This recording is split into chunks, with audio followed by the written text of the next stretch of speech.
Hey guys, tonight we step onto a beach that no longer exists in the same way it once did. Imagine the big island of Hawaii in the early 1700s. No flip-flops, no Google Maps, no Tupperware full of pineapple. Just you, the sky, and the ground beneath your feet. Volcanic, ancient, a little sharp in places, but oddly familiar. You can feel it, can't you? The temperature of the rock tells you what time it is. The coarseness of the sand hints at which side of the island you're on. And somewhere behind you, someone's already cooking breadfruit over an open flame. You probably won't survive this.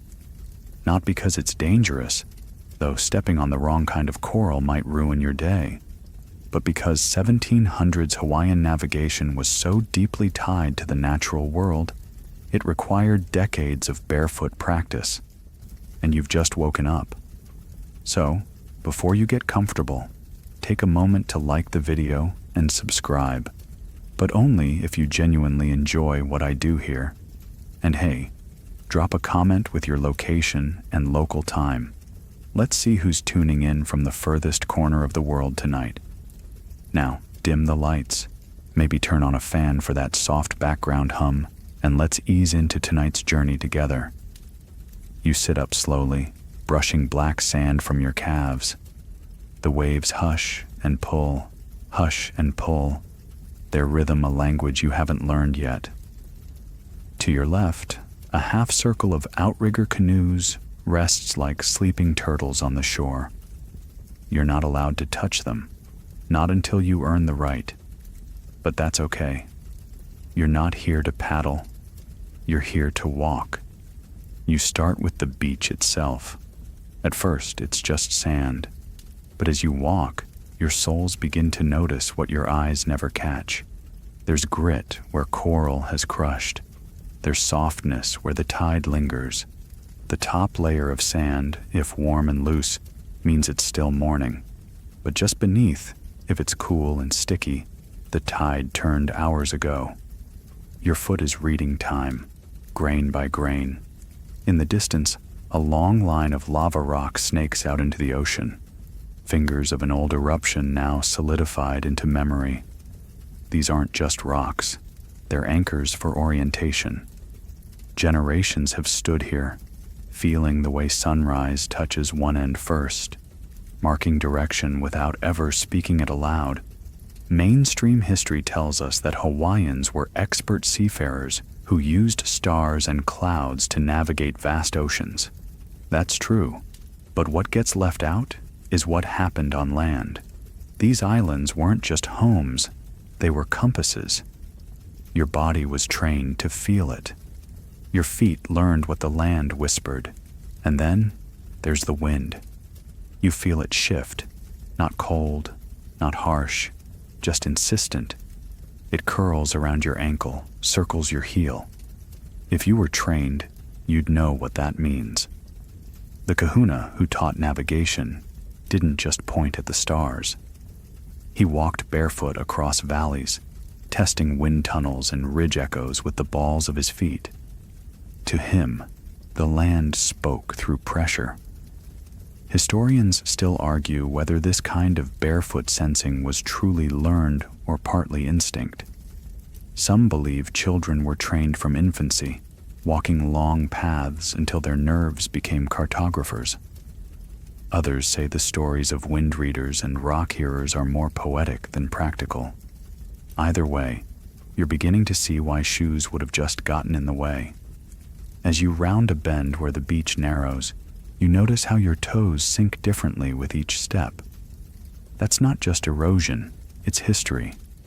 In some places, old lava flows beneath the sand cause resistance. In others, freshwater streams below the surface make the sand collapse more easily. You are, quite literally, walking over secrets. There's a scent now, salt, sure, but also something floral. TRA flowers, maybe. You remember that wind carries smell faster than sound. In a world without compasses, scent can be a signal too. A flower blooming inland might guide a traveler home if they know when it opens, and how far its smell travels on the trade wind. You sit again, this time on a smooth rock that feels warm, like it remembers every sunrise. Across the water, a canoe is being lifted by 3 men.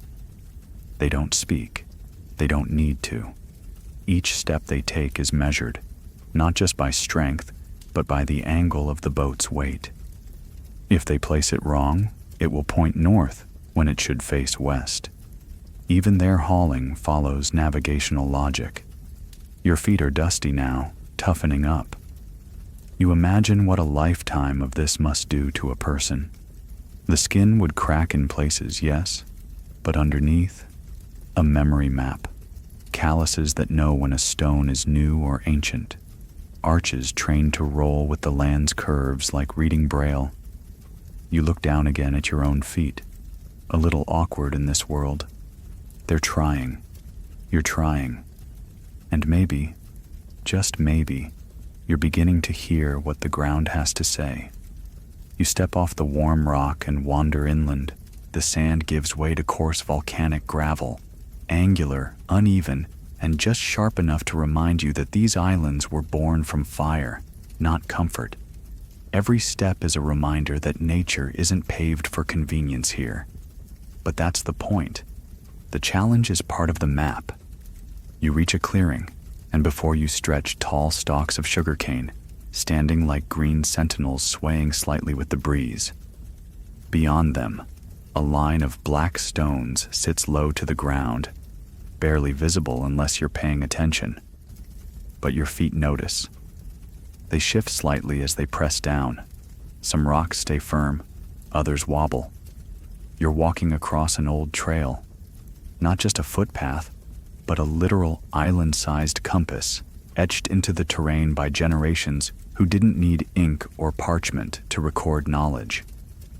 These trails crisscrossed the islands, connecting fishing villages to taro terraces, mountain shrines to coastal settlements. The directions were often memorized through chant, oral GPS. But what kept travelers on course were the feel and rhythm beneath their souls.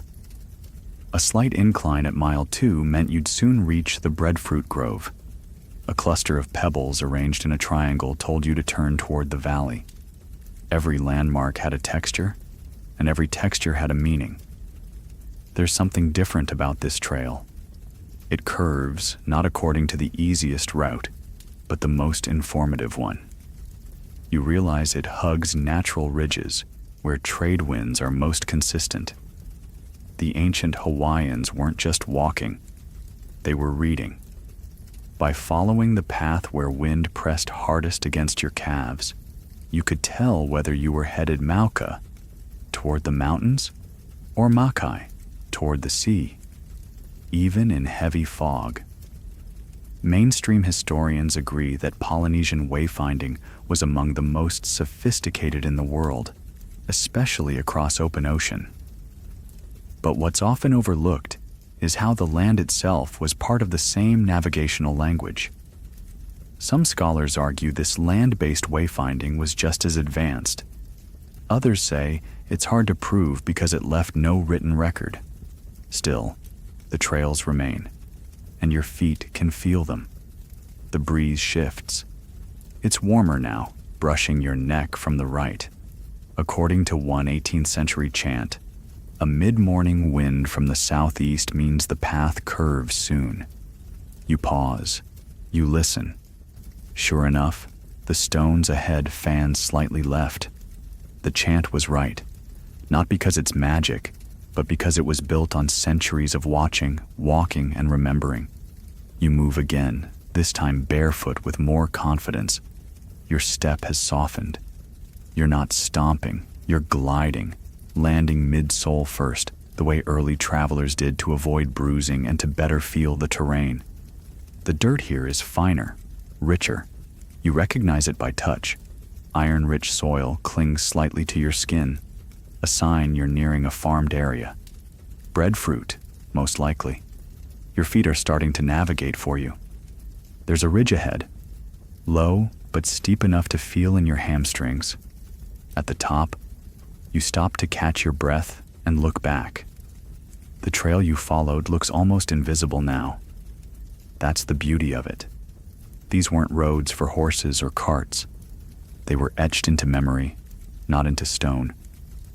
You realize now how ridiculous modern navigation would feel here, holding up a phone in front of your face instead of just listening. You sit again, this time beneath a kiawe tree. The shade is cool, the breeze constant. You press your toes into the earth, then stretch them wide like a fan. It's not a conscious act, it just feels right. Somewhere in your bones, you understand this moment was repeated 1,000 times before you. A farmer resting, a child waiting for a sibling, a traveler asking the land where to go next. One odd tidbit: early Hawaiian travelers were said to whisper to the ground when lost, not in panic, but in practice. "Speak to me," they'd murmur. Some say it was spiritual, others claim it was a way of focusing their senses, a sort of grounding ritual, literally. Historians still argue whether these whispers were real or romanticized. Some dismiss them as folklore. Others point to chants that clearly describe conversations with earth, wind, and stone. Maybe it wasn't about hearing answers. Maybe it was just about listening more closely to the crunch underfoot, the way a leaf rustles, or how your own breath bounces off a ridge. You rise, brush dirt from your legs, and continue.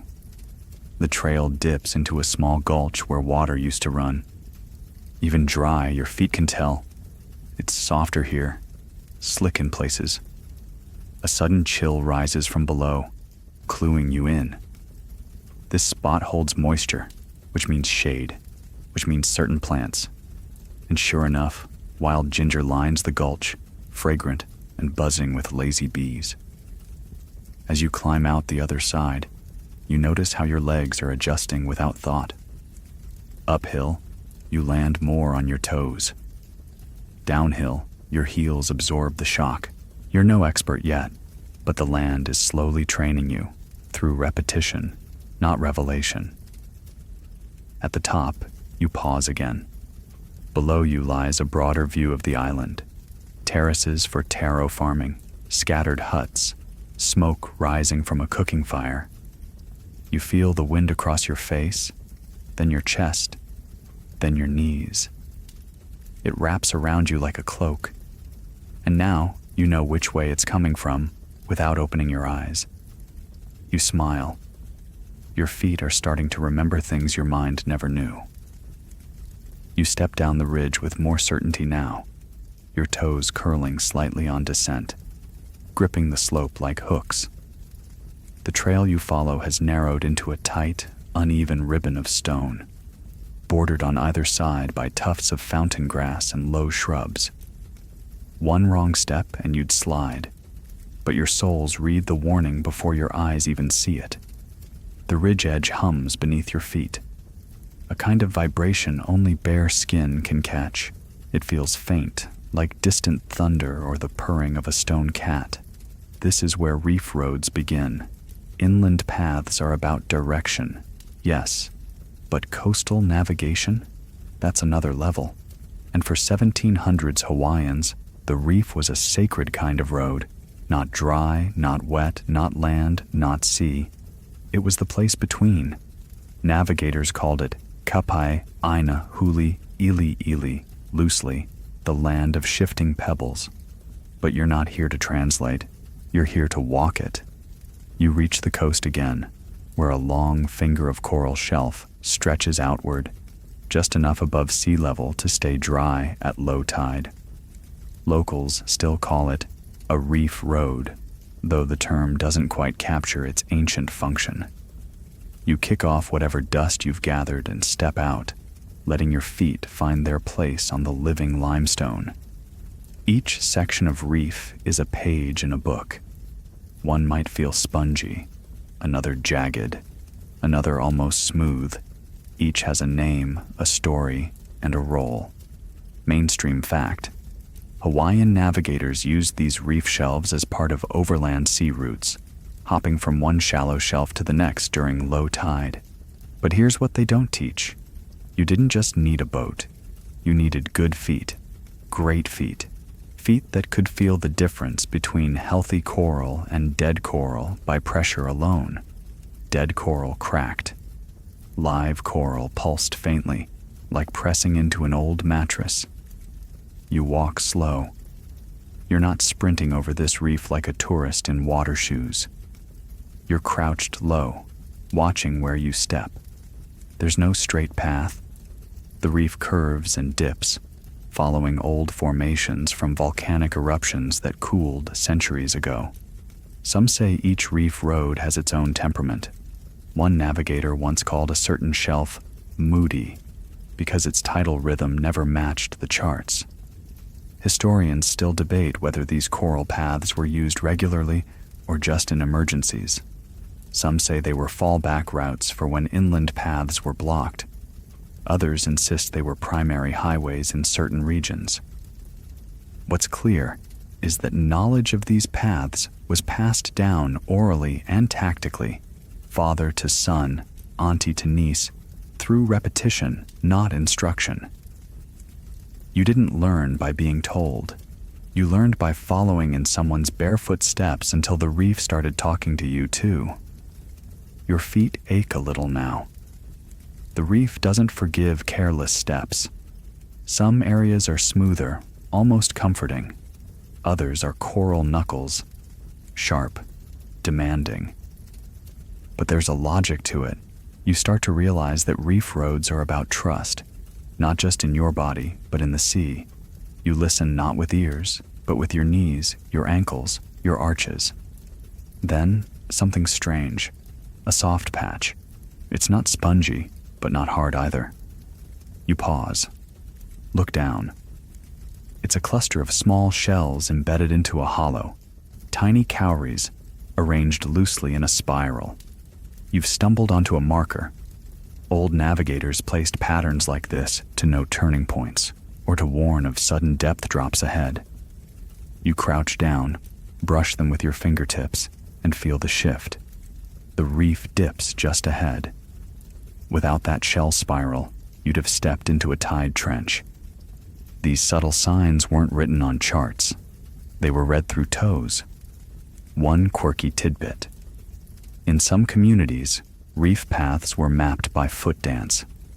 Yes, really. Young apprentices were taught to mimic routes by performing choreographed steps that mimicked the terrain's rhythm. It wasn't just about memorizing the way. It was about embodying it. The reef wasn't something you crossed. It was something you danced with. You smile at the idea of barefoot teenagers rehearsing reef steps to the beat of tide chants. Maybe you'd have fit in. Maybe not. Another gust rolls across your shoulders. Salt sticks to your lips. The wind has shifted again, this time from offshore. Your skin picks up the change before your mind does. And your feet? They grip differently now. You're adapting. No one told you how. Your body is remembering, piece by piece. You pause near the end of the reef shelf. The tide's coming in soon. You feel it, not just from the water rising, but from the subtle coolness beneath the coral. Live reef cools faster. Dead reef warms slower, and your toes are learning that language without a single word spoken. There's a sense of quiet pride growing in your stride. You're not just a guest anymore. You're part of the map. You feel the ancestors' whispers, not in your ears, but in your bones. As you step off the reef and onto the sandy cove beyond, the ground softens again. It feels like a reward. A silent thank you for paying attention. You brush coral dust from your feet, and somewhere behind you, the tide starts whispering louder. You've walked a reef road, and your soles won't forget it. You leave the reef behind, stepping back onto land where the sand sighs beneath your heels. Warm, forgiving, almost indulgent after the sharp coral paths. The sun's still gentle overhead, casting slanted light that flickers through palm fronds like it's trying to spell something out in Morse code. You squint. Nope, just wind again. Always wind. Today, you're walking a shoreline where most people would just see shells and driftwood. But for Hawaiians in the 1700s, this beach was a kind of open-air ledger. Every shell, every layer of sand told a story, if your feet were trained to read it. The sand changes texture with surprising frequency. At first, it's powdery and pale, the kind that clings to your skin like flour. You sink a little with each step, feeling how your heels dip deeper when the tide's been out for a while. Then the texture shifts, darker, heavier grains, like someone sprinkled coffee grounds. This means fresh water is nearby, likely seeping underground from a stream. You wiggle your toes and feel a subtle chill just beneath the surface.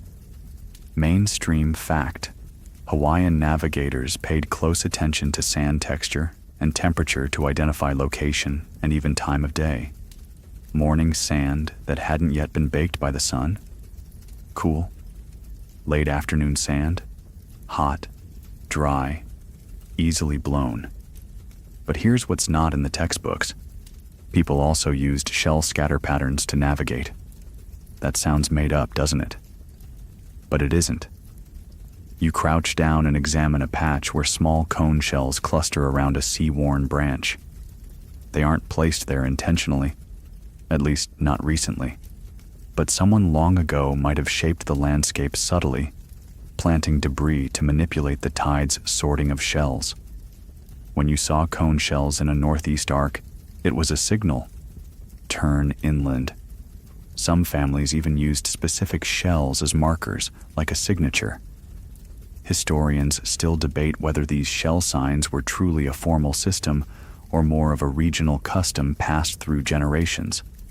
But many agree that shell distribution wasn't just a result of random wave action. It was, in certain places, guided. You step forward again, now more alert. A patch of sand is unusually coarse, crushed coral and small lava pebbles. This tells you you're nearing an old canoe landing. These areas were chosen not just for convenience, but for traction.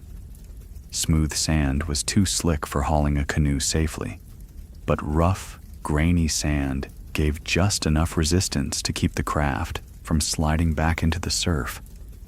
You start noticing more of these changes. Where the sand's fine, you sink. Where it's rough, your step halts quickly. Each sensation is a cue.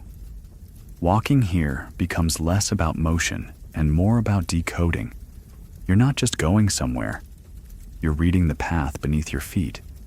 And then, a shell catches your eye. It's shaped like a tiny spiral, pinkish, glossy, half-buried. But more importantly, it's facing open-end north, aligned with several others in a neat line. That doesn't happen by accident. You kneel and follow the line of shells, realizing it leads toward a gap in the tree line. That's a footpath. Someone left a marker here generations ago, and the beach has honored it. One quirky detail: there's evidence that some navigators, when walking alone at night, would kick or shift specific shells into place to leave silent messages for those who came after. It was a kind of breadcrumb trail, except edible breadcrumbs don't last long in seabird country. Shells, though? Shells are forever. The wind picks up again, sending a line of sand skating over your feet. It tickles, stings slightly, then vanishes. You feel the change before your ears register it. The whistle of dry gusts means a new system is moving in from the east. Experienced navigators would pause here, dig their toes into the dry layer, and decide whether to continue. If the sand moved too fast, visibility inland would drop. Better to wait it out. You decide to do the same. You sit, feet half buried, letting the ground cool you. You remember that here, feet were more than just tools. They were memory keepers. Elders told stories about journeys marked not by distance, but by texture. That was the day my heel blistered on the red sand, or we reached the smooth black shore by nightfall. Historians still argue whether this form of foot memory qualifies as navigation or just folk wisdom. But for people who moved without maps, muscle memory was the map. And pain, oddly enough, was part of the system. A certain ache in the soul meant you were near the sloped black stone trail. A pinch in your arch said you'd hit sun-baked lava crust. Your body kept better notes than any journal ever could. You rise slowly, brushing the dry sand off your calves. The tide is whispering louder now, and you know it's time to leave the beach. One last look down at your feet, still dusty, starting to harden, and you smile. You've read the shells, you've learned the sand's dialect, and now your soles are fluent in shoreline. You turn inland again, following that narrow gap in the tree line, just where the shells had pointed. The air thickens here, more humid, layered with the quiet hum of distant insects. You're leaving the salty sharpness of the ocean breeze behind and trading it for something richer, muskier, tamarind leaves, wet soil, and the faint sweetness of guava fermenting on the ground. And underneath it all, stillness. There's no path at first, just a dense floor of roots, fallen blossoms, and thick mud. But your feet can feel it, a depression in the earth where others have walked, and so you follow the hollow. This is one of those inland footpaths only known by people who didn't need to see the trail to know it was there. No carved signs, no flags, just slight changes in elevation, the way certain ferns lean aside, or how the moss thins beneath each footfall. You move quietly, your soles adjusting to a new conversation. Sand is gone. Now it's mulch and loam, the spongy kind of earth that squishes just enough to remember your step. Mainstream fact: many Hawaiian trails were not carved or cleared like Roman roads. Instead, they followed the contours of the land in ways that minimized effort and erosion. They often wound around hills instead of cutting over them, and some were nearly invisible unless you walked them barefoot. Now here's the fun part. Your feet start to learn what kind of mud you're in. Silty, sticky, and warm. You're in valley terrain, rich, fertile, close to freshwater sources, drier and crumbly, flecked with twigs. That's ridgeline soil. And beneath it all, a kind of drumming. You stop. There it is again. It's subtle but undeniable, a dull, distant hollow beneath your step, like tapping your foot on the lid of a giant drum. You shift your weight. There it is again. The ground echoes softly. You've reached a lava tube. Lava tubes are natural underground tunnels left behind by flowing magma. In some areas, they collapsed or sealed off. But in others, they became sound chambers, and barefoot Hawaiians used this. They'd listen, not just with ears, but with arches. A certain tone underfoot told you if you were above solid ground, hollow cave, or water-fed lava channel. Some would even hum while walking, using the echo to map what lay below. Historians still argue whether this technique was widespread or mostly used by kahuna, or high priests. Some say it was a sacred art passed only to certain navigators. Others believe it was more common, just poorly documented because Western observers didn't know to look for it, or didn't think to ask the barefoot guy who was humming to his heels. You keep walking, listening to the ground. Sometimes it booms faintly beneath you. Sometimes it goes quiet. The path winds upward now, subtly sloping toward a ridge. You feel it first in your calves, then in your breath. The trees thin, The canopy lifts, and suddenly you're walking along a spine of land with the valley below. The air changes again, cooler now and laced with eucalyptus. It rustles gently, and you begin to notice the silence. It's not empty. It's full of attention, like the land is waiting. You press your foot into the soil again. The echo is gone now, solid beneath you. This means you're above a lava bed that's completely sealed, a stable mass. Old Hawaiians would have known that meant you were nearing a safe place to rest. Too much echo meant unstable ground, no fire pits, no sleeping. But here, the ground feels like a cradle. You find a small patch of moss-covered stone and sit again. You stretch your legs, massage your arches. They're sore, sure, but more than that, they feel full, like they've been absorbing information all day. And here's a curious tidbit. In some traditions, certain footpaths were believed to be ma'ama'a, paths of insight, not because of what they led to, but because of what they taught you through the journey itself.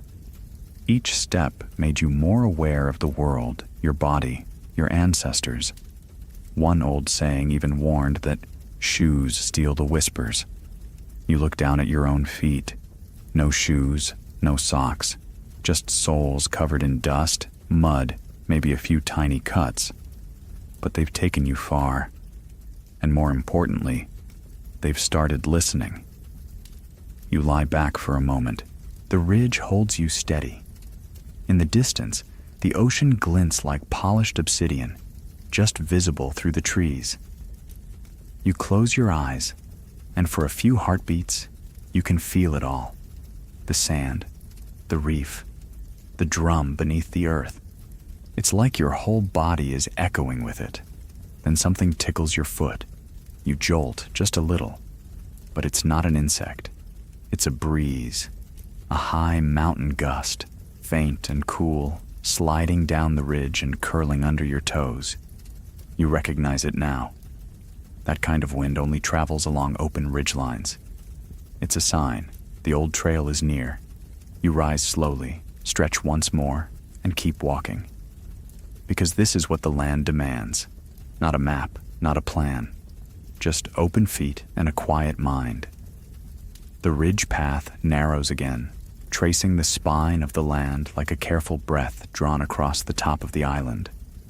Each step now requires precision, not because it's steep or treacherous, but because every inch feels meaningful. You're not hiking anymore. You're participating in something older than roads. The surface beneath you is no longer soft forest floor or shifting beach sand. It's a crust, brittle in places, solid in others, cracked and blistered like cooled caramel that's been shattered under the sun. This is Aya lava, sharp, uneven, and unkind to the untrained soul. It demands respect. You slow your pace. Mainstream fact. Hawaiians classified lava by texture and behavior. There's pahoho, the smooth, ropey kind that flows like thick syrup, and a'a, which is clinkery, rough, and almost vindictive. You're on a'a now, and your feet can feel it. The trick isn't to avoid the rough parts. It's to understand what they're telling you. You start noticing patterns. Where the lava is more shattered, the ground echoes faintly again. These are hollows, pockets trapped during the eruption centuries ago. In places where the stone is firm, almost polished underfoot, you realize people must have walked here, generation after generation, smoothing it over time. Like a thumb-worn stone bead passed down in a pocket. Here's a quirky little tidbit. It's said that certain priests could identify directions by tapping the ground with a walking stick and listening for the note it produced. A low thud meant old lava, likely facing inland. A crisp knock meant newer flow, often pointing seaward. Your feet don't have a stick, but they're learning the tune just fine. Historians still debate whether this technique was functional or symbolic. Was it real navigation, or more of a ritual? But then again, when your life depends on knowing when to turn before the fog rolls in, a little symbolic tapping never hurt. You stop to test something. You press your heel into a larger lava plate and shift your weight, listening with your bones. A hollow echo again, just like before. That means there's a tunnel below, perhaps one used by early travelers to store tools or shield food from the heat. You'll never know for sure. But the land speaks, and your feet are starting to trust its voice. Up ahead, you spot something different. A cluster of smooth stones laid deliberately in a line, just off to the side. They're not part of the lava field. They've been brought here. Some are sun-bleached white, others dark like night. You step closer and realize what this is. A directional marker. Ancient Hawaiians didn't use arrows or road signs. They used placement. 3 stones in a line pointing northwest. That meant follow the wind. A triangle of stones near a cracked lava shelf. Time to descend. You crouch and trace the edge of the arrangement. It points to a slope just ahead, where the crust softens and blends into pei-ho-ho. You follow the cue. The change is immediate. Your feet sink slightly now, the ground curving upward into your arches like a cradle. Pa-ho-ho lava isn't just smoother, it breathes differently. It heats up faster in the sun, and when the wind passes over it, you can feel tiny shifts in temperature that tell you where shade might lie ahead. This is where ancient runners trained. Known as kukini, these messengers could cross entire islands barefoot, carrying news, chants, or ceremonial items at speeds that defied logic. And they didn't just sprint, they read the ground as they went, adjusting stride, weight, even toe placement according to the surface. You try running a few paces, just enough to see what it feels like. And even in that short burst, you feel it. The way your toes curl for balance, the way your knees brace for downhill pressure. You're not fast, but you're learning. There's a breeze again, steady this time, carrying the faint scent of iliahi, Hawaiian sandalwood. It means you're nearing a place once used for trade. That's no accident. These trails weren't random. They linked sacred forests, fishing coves, and places of governance. Your feet aren't just following a route. They're tracing the economic arteries of the island. You pause to rest, crouching on a sun-warmed slab of pahoho. From here, you can see the shimmer of the ocean far below, and closer, the whisper of a dry stream bed. You press your hand to the rock. It's hot. You press your feet down flat. It hums. Another odd tradition. It was said that elders could sense incoming rainstorms, not by looking at clouds, but by standing barefoot on warm rock and feeling the temperature drop ever so slightly beneath their toes. A sudden coolness in stone. Rain in 6 hours. And wouldn't you know it, your rock just shivered a little. You rise, stretch, then step lightly onward, following the slope downward into a patch of old ferns. They rise chest high, brushing your arms, releasing a misty green scent that fills your lungs and settles your pulse. The ground flattens. Your pace slows. You've left the lava fields, but not their lessons. You'll carry the heat, the echoes, and the quiet wisdom in your feet for miles to come. Because now, your steps don't just move. They listen. As the fern grove recedes behind you, the trail flattens into a long stretch of grassy terrain, cool and wide beneath your soles. It's almost a relief after the brittle defiance of the lava fields. Here, the earth is quiet, not humming, not sharp, but yielding. You exhale deeper. Even the breeze has softened. You're entering pasture land, though not in the modern sense. These rolling green meadows weren't lined with fences or herds of cattle back in the 1700s. Instead, they were communal gathering zones, often walked barefoot by traders, farmers, and sometimes ali'i, the Hawaiian nobility. This was neutral ground. And the best part? It feels like walking on memory foam made by nature. Mainstream fact, much of pre-contact Hawaii was divided into ahupua'a, land divisions stretching from mountain to sea, each containing everything a community needed to live. Trails like this one ran through and connected them, forming the veins of an entire island's social and agricultural system. But the way you're learning to move through it isn't about lines on a map. It's about rhythm. Your steps sink naturally to the terrain. Longer strides across the flatter patches, shorter ones when the grass thickens or the slope subtly shifts. You're not adjusting consciously. Your feet just know. Then, underfoot, something changes again. Not drastically, but enough to make you pause.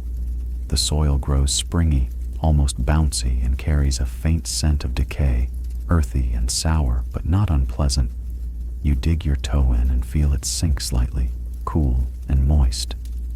This is loamy land, wetland fields once used for taro cultivation. And even though the irrigation ditches are dry now, the ground remembers. Here's a quirky little detail. Hawaiian farmers often walked the perimeter of Lo'i barefoot every morning before planting or harvesting. Not for comfort, though that certainly helped, but to check for leaks, pests, or changes in water flow. Their feet felt what their eyes couldn't. A cold patch meant an underground spring was active. A muddy suction meant water wasn't draining properly. The land was their feedback loop. Historians still puzzle over just how much information could be gleaned this way. Some dismiss it as anecdotal. Others argue that over time, feet developed a kind of instinct, able to sense shifts in temperature and pressure, the way some musicians can tune instruments by ear. You keep walking, letting the wetland soil cup your steps. It slows you down, not in a clumsy way, but like a gentle reminder to move with intention. The scent of kalo, or taro, hangs faintly in the air, even though you can't see any plants now. Your feet pass over centuries of cultivation, as if echoing back the footsteps of thousands before you. There's something meditative about this stretch. The wind doesn't howl, and birdsong replaces the echo of rock. The ground is forgiving, but still speaks. You start to notice how your footfall produces different sounds depending on where you step. Squish here, thud there, a sharp tap where a stone lies buried. It's a symphony of place. And then, unexpectedly, a tree root. You trip, just slightly. No grand fall, no drama, but enough to snap your awareness to the present. You catch yourself with a quiet laugh. Maybe the land isn't done testing you. A few steps ahead, you find a stump, smooth, moss-dusted, the kind of thing that was probably used by generations to sit, to tie woven sandals, or to rest a woven basket of poi. You take a break here, massaging the balls of your feet. They're tender, a little swollen, but they're alert. You can feel the heartbeat of the ground moving through your fingertips now. You think back to what a guide once said. Your feet are wiser than your eyes if you let them lead. That used to sound like poetry.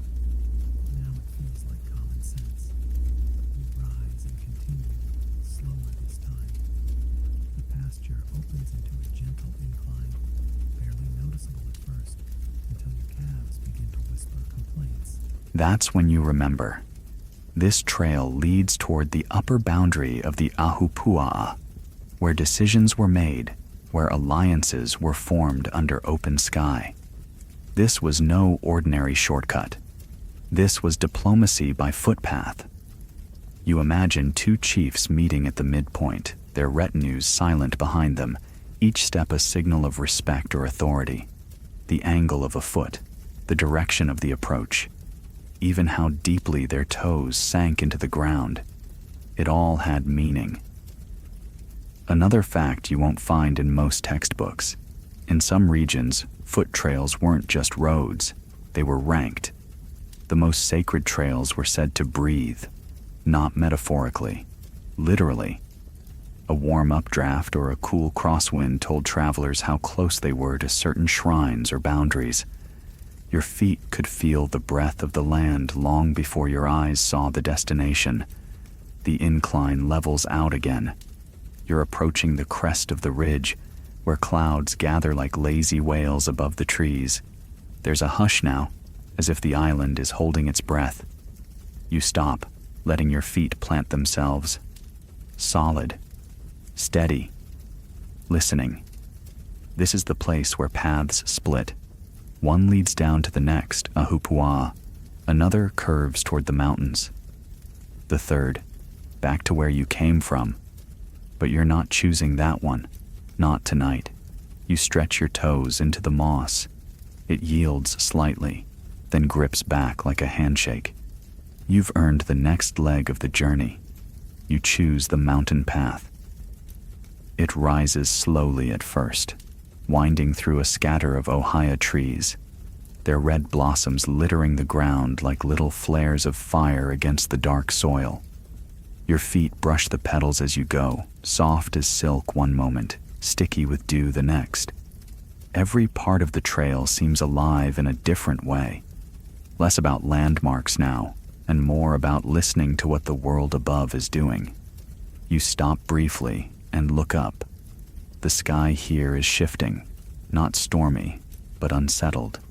High clouds drift in elongated streaks, like someone took a comb to a bowl of poi. This is where the navigation tools leave the ground and lift into the air. Because in this region, where mist touches skin and the earth forgets the sun, you start watching the sky more than your toes. Mainstream fact: Hawaiian navigators used cloud formations as directional cues. Not just which way they moved, but how they sat in the sky. Tall, vertical clouds meant heat rising from mountains. Low, flat clouds might indicate distant islands or ocean moisture trapped against invisible slopes. But here's the quiet truth. You're not really watching them. You're feeling them. When a certain kind of cloud passes overhead, the light softens, the air cools, and your balance shifts slightly forward. You don't even mean to adjust. Your feet just do. And that's what early travelers understood. Navigation wasn't only about knowing what clouds meant. It was about noticing what they did to you. The wind joins in now, picking up speed just enough to make your hair lift. It's not erratic. It spirals, wraps around you like a shawl, and spins gently toward the left. If you were trained, you'd know that meant the wind's origin is southeast, wrapping around a ridgeline to your right. That, in turn, tells you that you've entered a wind corridor, one of the natural sky pathways used to travel between island regions. You slow down and find a boulder, warm and lichen-speckled, to sit for a moment. And here's where it gets strange. You lie back, letting your bare soles stay planted, and watch the clouds roll. But you're not just lying on rock. You're lying on a kind of sky map, though it takes a while to notice it. Above, a group of birds, tiny, fast, glinting silver when they turn, cuts across the cloud line. They're not flying randomly. Their angle is tight. They tilt hard, then vanish westward. Below your feet, the rock feels cooler. You're on the edge of an updraft. Quirky tidbit. Expert Hawaiian navigators could predict both time and weather by watching bird flight against cloud thickness. If the birds flew low, it meant heavy clouds and possible rain. If they coasted high and banked east, it was a dry front. But the real trick wasn't visual. It was how those changes moved through the skin. Historians still argue whether this skill was taught or just absorbed. Some say it was passed on through hours lying flat under the sky with a mentor murmuring quiet instructions.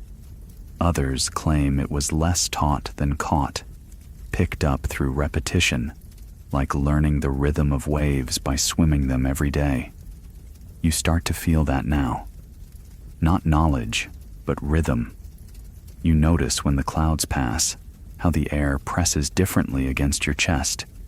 You rise, barefoot, stepping from the boulder back onto the trail, your balance tilted just slightly from the shifting air. And then you hear it. A low hum, almost imperceptible at first. You stop. That wasn't wind. It was deeper, more measured. The wind circles again, then pauses. There it is. Whoa. The trees don't move, but the sound persists. You're in what's known as a cloud stitch zone. These were rare areas where the interaction of terrain, air, and moisture created a sort of atmospheric hum. Not loud, not constant, but recurring in pulses. Early travelers would wait in these spots, listening. The pitch and interval told them how far they were from their destination, based on known echo patterns. It sounds poetic, right? But it was real. Your bones feel it before your ears do. You stand still, toes curled slightly into the moss, letting the low pulse move up your spine. It's like being tuned. The next time the hum rolls in, your right foot twitches, just a nudge forward, uninvited but unmistakable. You follow that nudge. The trail curls toward a rise, not much steeper than before, but narrower. Less wind here. The trees are denser, but the light is cleaner, filtered gold instead of the thick silver mist from before. You take careful steps. The earth is solid again, no hum, but you feel the stillness like velvet. You stop again, glance back, and realize you can't see where you came from. It's not just distance. It's the way the trail blends into the land. The sky path above has shifted too. Clouds have realigned. The birds are gone. But your feet still know where to go. Because here's the thing. Once your body learns to read the air, you never really get lost. You just move more slowly, more softly, until the ground starts talking again. You take one last long breath, sweet with tree bark and cloud water, and step forward into what feels like the next paragraph of an ancient sentence written in sky and stone. The forest begins to thin again, not all at once, but gradually. Trees spaced farther apart, sunlight cutting through in gold-laced streaks that warm your shoulders as you move. You've climbed high now. The sea is no longer in sight, but its presence lingers in the way the air still carries salt if you breathe deep and slow. The ground beneath you has changed too, firmer, older. Your feet land with a dull confidence, and then you find them. Footprints, not fresh ones. These are imprints hardened into ancient clay, slightly warped by rain and time. Some are full, heel, ball, toes splayed out as if the walker paused to turn. Others are partial, interrupted by roots or softened by years of wind scatter. But they're real, human. You kneel and press your own foot beside one. It fits, roughly. The angle is off, but the rhythm is familiar. Mainstream fact. In pre-contact Hawaii, certain trails preserved footprints in dried mud flats and volcanic clay. Many of these prints were incidental, left behind by travelers during seasonal migrations or fishing expeditions. But some, historians believe, were deliberate, part of rituals, part of memory. You follow the trail, heel to ghost heel. There's a rhythm in them, shorter strides in some places, longer in others. You start mimicking the pattern. Your own walk adjusts to match. A little faster, then slower, then stop, step, stop again, then something shifts. The next footprint is not human. It's cloven and deeper. You frown and crouch lower. A pig, wild, from a time before fences. Its print is old, but not ancient, less eroded, and with that telltale weight at the toes where the animal paused, perhaps sniffing, perhaps alert. Now, here's a quirky tidbit. Some Hawaiian trails doubled as spiritual passages, not just for people, but for animals and even gods. There are chants that describe how wild pigs led travelers home through fog when no stars could be seen. Whether that's metaphor or memory is still debated. Historians still argue whether these stories are allegory or lived experience. Did the pigs really guide travelers, or were they simply signs, symbols of survival or danger? Some believe they were seen as manifestations, transient messengers from the land itself. You keep walking and the human footprints return, overlapping now with the animal ones. It feels like a conversation, a back and forth between species, between moments in time. The air stills around you. Not windless, just suspended. Your feet are silent now. No crunch, no squish. The earth here is dense and packed, smoothed by centuries of passage. You're not the first, and the land reminds you of that with every step. The way the earth holds memory is humbling. Then something curious. Up ahead, 3 footprints in a tight triangle. One set points forward, the other 2 angle away. You stop. Think. This was a decision point. Someone hesitated here, chose a direction. Maybe many did. You can feel the uncertainty frozen in the ground like a pause in conversation. You press your foot gently into the center of the triangle. It fits, but it doesn't answer. No hum, no whisper. Just stillness. Another detail not found in textbooks. Elders used to say that when you reached a crossroad and didn't know which way to go, you should lie down barefoot and wait for the earth to cool your left foot, or right. That was your sign. You consider it. Why not? You stretch out on the earth, letting the forest lean over you. Feet bare, arms still, head turned toward the filtered light above. Minutes pass, or maybe longer. You're not timing it. The left foot cools first. A breeze? A sign? Either way, you rise and turn left. The trail narrows again, cutting along a slope that dips into shadow. You step carefully, your weight shifting subtly with the incline. The soil is looser here, dustier. Not dangerous, but different. You move slower. Your heels test before your toes commit. And then, a clearing. Round. Natural. With a sunken center where the grass grows in a circle, greener than anywhere else. It looks untouched, but your feet say otherwise. The grass is softer where people have walked, even though the blades still stand upright. You step into the circle and feel it immediately. Your arches relax. Your breath slows. You're inside a footprint larger than any one person's. This is an oracle spot, whether by name or by nature. A place where travelers pause to listen, to earth, to sky, to whatever spoke to them through the soles of their feet. You sit again. Let your hands rest on your knees, toes in the grass. The birds overhead have changed tune, a softer rhythm. The kind that doesn't demand attention, just fills the silence. In the distance, you hear the faint rustle of leaves, not wind, not animal, just movement. Maybe imagined, maybe not. You're not lost. But you're somewhere no map would mark. And that's exactly where you're supposed to be. You rise from the circle slowly, as if stepping out of a memory. The grass parts easily beneath your toes, cool and springy.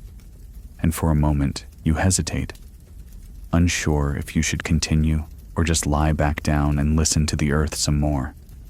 But your feet nudge you forward, and once again, you trust them. The trail resumes faintly, more like a suggestion than a road. The soil is dark and fine, the kind that clings to your soles with a light dusting but leaves no weight behind. You're back in motion now, quieter, steadier, and with a growing sense that you're following not a direction, but a rhythm. You walk like someone remembering a song they used to know by heart. Ahead, the ground begins to rise again, not steeply, just enough for your calves to notice. But something is different. As the elevation increases, the soil grows more brittle. You hear it crumble beneath your steps, not in a way that's dangerous, but in a way that announces change.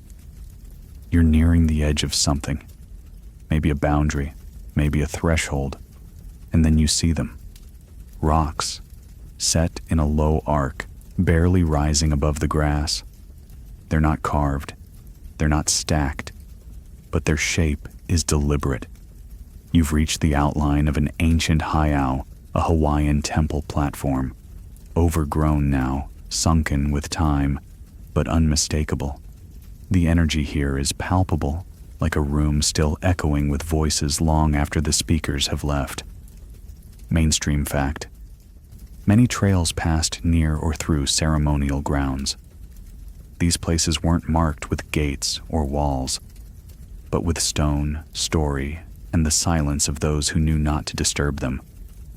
Travelers would walk barefoot, not out of convenience, but out of reverence, feeling every change in pressure and texture as they crossed the invisible line into sacred space. You remove the last bit of dust from your feet on instinct, brushing them against a patch of soft moss before stepping between the stones. The ground here is different, denser. You feel it immediately. The vibration is gone. No echo, no hum. Just presence, like the earth has folded in on itself and become still. You walk slower, not out of fear, but out of respect. And your body responds. Your shoulders drop. Your breath slows. Your feet make almost no sound. This is where stories were whispered, where decisions were made beneath moonlight and palms, where feet were the only witnesses to secrets the wind carried away. One quirky tradition. Some say that if you stepped in the wrong direction inside a sacred space, the land would tug at your heel. A twist in the ankle, a sudden root beneath your step, a patch of cold you didn't expect. Was it superstition? Maybe. But even now, you tread carefully, just in case. Historians still debate whether these feelings were instinctual, environmental, or cultural conditioning. But many agree. Certain places held a charge, and whether you believed in spirits or not, your body behaved differently inside them, especially your feet. You circle the edge of the platform, avoiding the center. That space wasn't meant for wandering. It was meant for witnessing, for connection. And now, even in silence, your souls recognize that. The pressure of the earth shifts gently, as if urging you along, guiding you toward a break in the stones. You follow it. The trail begins again, this time sloping down through a grove of kukui trees. Their leaves shimmer silver green, whispering secrets to the breeze that wraps around your ankles like a child tugging at your legs. The path narrows. Roots crisscross like the veins of the island, requiring your full attention with every step. This part of the journey isn't fast, it's reflective. Each footfall reminds you of where you've been, the sand, the coral, the lava, the wind. And now this, the root-webbed path of descent. One curious detail. In some chants, these lower trails were called ways of memory. It was believed that as you descended from sacred ground, your feet would carry the knowledge with them, delivering it, like messages, back to the people waiting below. And that's how it feels now, like you've collected something, not just dust and scratches, but understanding. Each root you step over feels like punctuation, a comma, a pause, a period. You're nearing the end of a sentence. You emerge at the bottom of the grove, where the trees part to reveal a small spring-fed pond rimmed with flat stones. The water is clear, still. You kneel, cup your hands, and splash your face. Then, without thinking, you dip your feet. The sensation is immediate.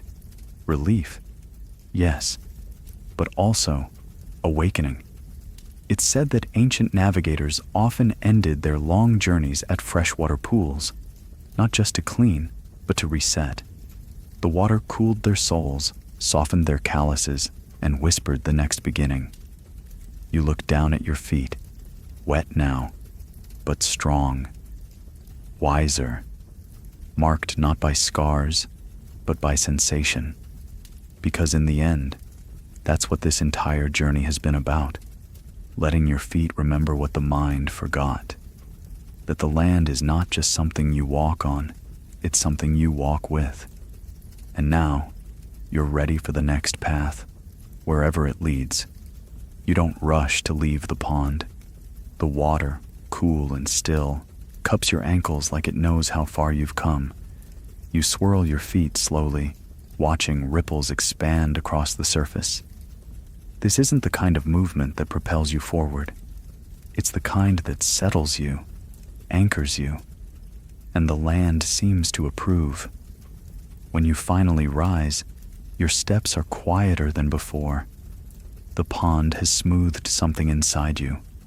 Each footfall now lands like a whisper instead of a statement.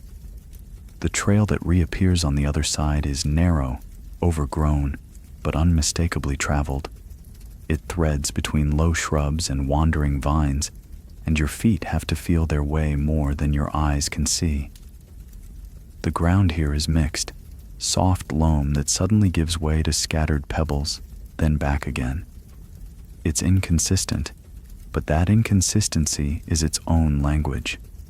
You begin noticing small changes in resistance. A step that slides slightly means loose gravel. A step that bounces means old, buried root systems. You don't think about these things. Your souls tell you before you even ask. Mainstream fact: trails like this, less maintained, less direct, were often used by messengers or families moving between seasonal settlements. They weren't always the main routes, but they held deep knowledge. Where to find shelter, where to find water, where to stop and let the feet speak. And then, almost too faint to notice at first, you see it. A pale green vine tied delicately across a fork in the trail. A sign. You pause. To anyone else, it might look like random plant growth. But the way it crosses the trail, perfectly horizontal, taut just enough to catch the eye, is deliberate. In old times, travelers used these subtle markers to communicate. A green vine meant path blocked ahead, or sometimes do not pass until tomorrow. A dried husk or feather might mean safe passage, or take the high road. Quirky tidbit: in certain regions, these markers were called lelehua, or jumping fruit, because like a sudden message falling into your lap, they only made sense when you were paying attention. To miss them was to lose your way. Your feet brought you here, but your eyes have their role too. Historians still argue whether this system of signaling was widespread or localized. Some believe it was ceremonial, while others insist it was a practical language of the forest.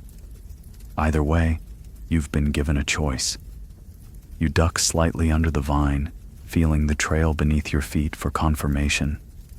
It slopes gently uphill and grows slightly warmer underfoot. That's a clue. This path leads to a ridge that catches morning sun. Likely a lookout. You continue. The trail grows rockier now, but not sharp. These stones are smooth, flat, and angled, almost placed. And that's because they were. This is the start of a kuapapa trail. Stone paths laid deliberately in ancient times, not to pave, but to preserve. In areas prone to erosion or waterlogging, Flat stones were set just deep enough to be felt through bare feet, not seen. The idea wasn't to build a road. It was to protect the memory of where one already existed. You take a few steps and realize you can feel the placement.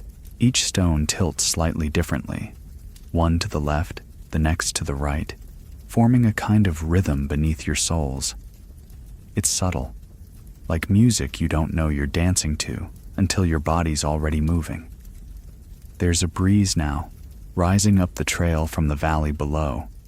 It's light but constant, brushing your calves and carrying with it a smell of tide leaves and old rain. You're nearing elevation.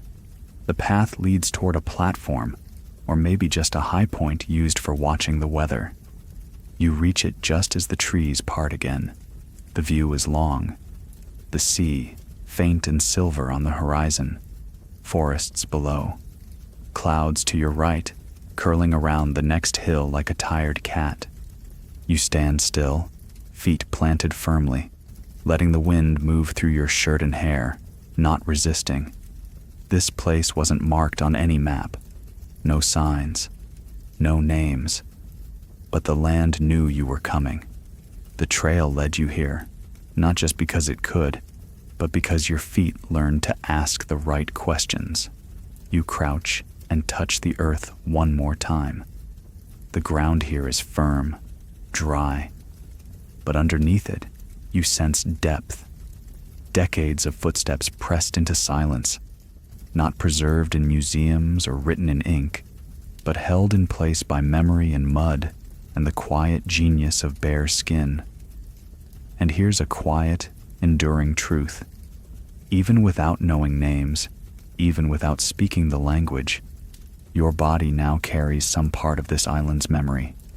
Each arch and heel holds echoes of all the places you've crossed. The land doesn't need you to be native.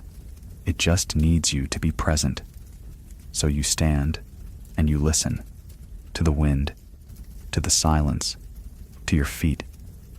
And then, with no rush, you turn toward the next bend in the trail. Where it leads, you don't know, but your soles are ready to find out. You take the bend slowly. The trail wraps downward now, not steeply, but with enough curve that your toes begin to brace with each step. Your body shifts its weight forward, and your feet, tired but steady, absorb the motion like they've done it 100 times. You're descending, yes, but it doesn't feel like returning. It feels like uncovering. The air grows warmer again, thick with the scent of iron-rich earth and crushed leaves. The wind has faded, replaced by a blanket of stillness, and in that stillness, every texture becomes sharper. The way the dirt crumbles under your step, the way certain roots rise like veins. Even the pebbles seem to roll more slowly now. Then comes the moment that surprises you. You stop, extend your arm, wet your thumb with spit, lift it to the air. It's instinctive. You don't even realize you've done it until you feel the faint tickle of wind brushing one side of your thumb, cooler than the air around it, and moving across it at an angle. You turn your face that way. Confirm it. That's wind from the east. You smile. You're doing what hundreds, maybe thousands, have done before you, reading the wind not as a nuisance, but as a compass. It sounds simple, maybe even silly. Licking your thumb? But in this context, it's a tool, a quiet one, an embodied one. Mainstream fact: Hawaiians used wind patterns in extremely nuanced ways, identifying as many as 20 different types of wind in certain regions, each with its own name, direction, and seasonal behavior. Farmers, fishermen, and navigators relied on this intimate knowledge daily, not just to find direction, but to predict weather and time planting. But here's the twist. Many of them didn't look at the wind, they tasted it. Some winds carried salt, others had the scent of blossoms. Some were warm, some bit cold, and the way each one pressed against your skin, or thumb, helped decide whether the journey should continue or pause, whether to fish or wait, whether to climb or turn. You keep walking, feeling the wind trail across your arms now, not harsh, just persistent. It follows you like a guide, circling your calves, nudging your right shoulder, as if it has somewhere to take you. Then something shifts again. The trail flattens, the wind stops, and your mouth fills with sweetness. You pause, inhale slowly. There it is, guava, ripe, close. The air is suddenly full of it, sticky and lush. You look to your left and see a narrow corridor of trees, twisting trunks, pale bark, and at their base, fallen fruit.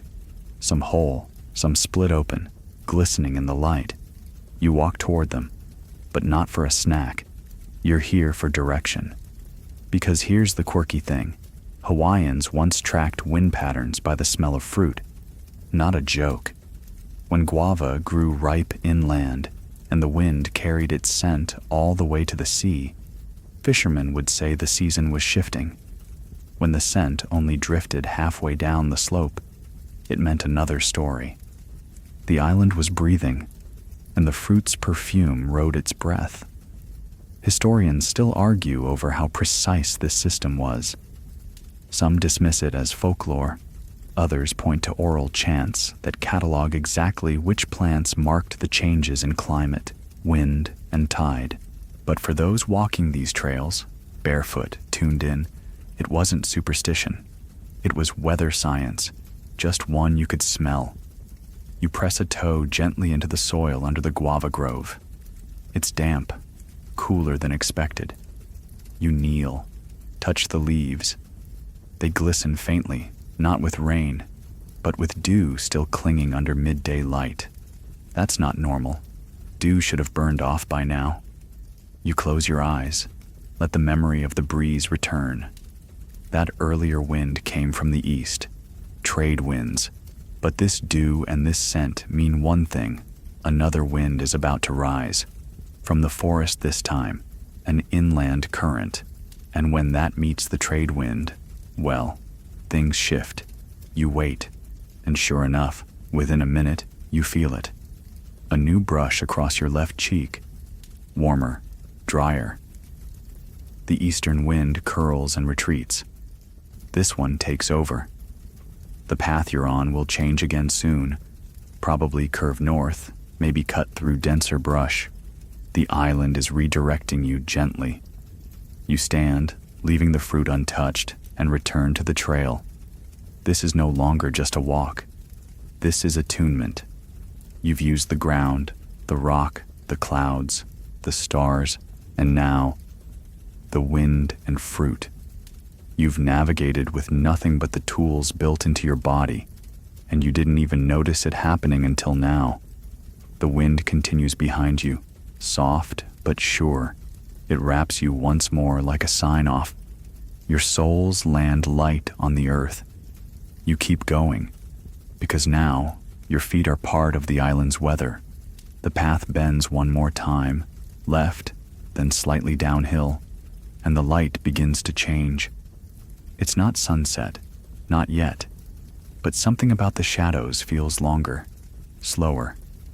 The trees here are taller, with trunks that arch overhead like ribs of an old canoe. You step beneath them, and the air cools, not sharply, but with the softness of early evening. You walk slower now, not out of fatigue, though your feet are starting to hum with soreness, but because something about this stretch invites stillness. The trail isn't asking you to hurry, it's asking you to remember, and so you do. You recall the reef roads under your arches, the sand language between your toes, the way cracked lava whispered direction through your heels. But now you're walking on something older, gentler, earth packed down by generations of travelers. The footpath has become a kind of chant. Mainstream fact: Hawaiian navigators often slept outside, under stars, on bare earth, especially when traveling long inland routes between valleys or villages. These nights weren't just pauses, They were essential calibration, a time to let the body realign with the land. And the stars, of course, weren't just decoration. They were the map. But tonight, before the stars come out, it's the ground that guides you. You settle into a slower rhythm, letting your feet feel the terrain like fingertips reading lines in a palm. There's a slight give to the soil here. Springy, a sign that you're nearing a clearing. And sure enough, the trees open suddenly, and the sky floods back in, muted gold against soft green. You've arrived at what used to be a resting site, not marked, not named, but you can tell. There's a ring of old stones, some partly buried, others split from centuries of rain and root. A flat slab leans just enough to suggest it was once used as a seat, or maybe a platform for drying leaves or laying out tools. Your feet step over the edge of the ring and come to rest in the center. It feels right. Here's a quirky tidbit. In some traditions, Hawaiian travelers would align their sleep with constellations, not for astrology, but navigation. If you slept with your head pointed toward Hokulea, the star often associated with the east, your dreams were said to be clearer. If your feet pointed north, your ancestors could find you more easily. Literal? Maybe not. But directional? Absolutely. Historians still argue whether these rituals were symbolic or based on empirical knowledge of magnetic fields and wind alignment. But even skeptics agree. There's an uncanny practicality in aligning one's body with the stars. You didn't just watch them. You lived in them. You lie down on the flat stone, just for a moment. The sky above is softening into pre-dusk, still blue, but fading at the edges. A few birds call out, nothing urgent. A breeze rolls in from the north, slow and even, and you let your hands fall open beside you. Your feet, tired, scraped, a little stained, hang off the edge of the rock. And you let them. They've earned it. The warmth of the stone begins to cool. You feel it in your heels first, then the arches, the toes. The earth beneath is exhaling, preparing for night. And your body, tuned now to all its cues, begins to mirror that breath. You rise again, but slower this time. Not because you must move, but because you can. The trail continues ahead, framed by tall grass and silhouetted trunks, and somewhere in that stretch of dusk is your next sign. Maybe a shift in temperature, maybe a drop of dew, maybe just the tilt of your own weight on the path. You don't need a destination anymore. You're not navigating to arrive. You're navigating to listen. And so, with soles newly cooled and a breeze behind you, you take one more step into the twilight. The light is dimming fast now. Not quite darkness, but the in-between kind of glow that softens every edge and makes the landscape feel like it's exhaling. You walk into it like mist, feet landing quieter than before, body adjusting with the ease of someone who's no longer thinking about walking at all. The trail is mostly level here, flat, packed dirt underfoot, dotted with old leaf litter and patches of grass that bend silently under your weight. It's the kind of ground that doesn't speak loudly but listens deeply. Every step feels absorbed, not erased, just held. You don't rush, because this part of the journey isn't about discovering new terrain. It's about understanding how you've changed in it. Mainstream fact, many Hawaiian wayfinders believed the night wasn't just a time to rest. It was a time to align. Without sun to guide direction, without reef colors or bird flight, you had to rely on your senses differently. Your skin had to feel temperature shifts. Your breath had to pace itself to moonlight. And most importantly, your feet had to trust where your eyes could not. You feel that now. You step forward, vision blurring just slightly in the dusk, but your stride remains steady. The ground underfoot dips, just barely, and your toes catch it like a whisper. Then it levels again. You never stumbled. You simply knew. A few feet ahead, you spot movement, not sharp, not alarming, just a flutter of something low to the ground. A bird? Number? It's a leaf, caught on a swirl of air, dancing briefly before settling again. But the way it moves tells you something. There's a cross breeze here. You pause, angle your body slightly, and sure enough, there's wind from your right now. It's gentle, but it carries something unexpected. The faintest scent of char. Not smoke, not fire, but the memory of it. Earth that once burned. You kneel, press your palm into the soil. It's warm, not from sun, which left hours ago, but from beneath. You're standing over an old fire pit, not recent. The stones around the edge are covered in moss, but the heat lingers, trapped in the belly of the ground. Your feet feel it too, more clearly than your hands. They've become sensitive in a way no training manual could teach. The message is simple. This place was once used for rest, for food, for gathering. Here's a quirky detail. Some old chants describe night guides, people whose only role during overnight journeys was to sense the land's mood. They didn't lead from the front. They walked near the back, barefoot, silent, paying attention to temperature changes, shifts in breeze, and how the dirt pressed into their toes. If anything felt wrong, they'd signal the group to stop. Not out of fear, but respect. They were listening to what the land refused to say aloud. Historians still question the role of these guides. Were they scouts? Healers? Just elders who preferred quiet? The records aren't clear, but the descriptions always emphasize their feet, calloused, cracked, but wise. You feel connected to them now. You rise again, brushing soil from your knees, and continue. The trail winds gently, leading you toward thicker trees. Moonlight has begun its slow rise, casting a silver wash across the trunks. You can't see much color anymore, but your feet don't need it. The ground has shifted again, growing cooler, grainier. This means you're nearing water. Not a pond this time. Not a spring. A stream. You hear it before you see it. A low, steady murmur, like someone talking in their sleep. The trail dips slightly, and your soles confirm the change. Damp earth, soft moss, a sudden give under pressure. And then, there it is.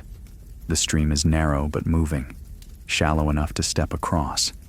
You pause at its edge, letting your toes dip into the water. It's cold, sharper than expected. Not painful, but insistent. It reminds you that the land is always awake, even when the world dims. You step in, heel first, then roll your weight forward, 1 foot at a time. The current pushes slightly, not strong but directional. It wants you to know, this is the way. You step onto the far bank, and the trail resumes. But now the sounds are softer, the breeze slower. Even your own breath feels muted.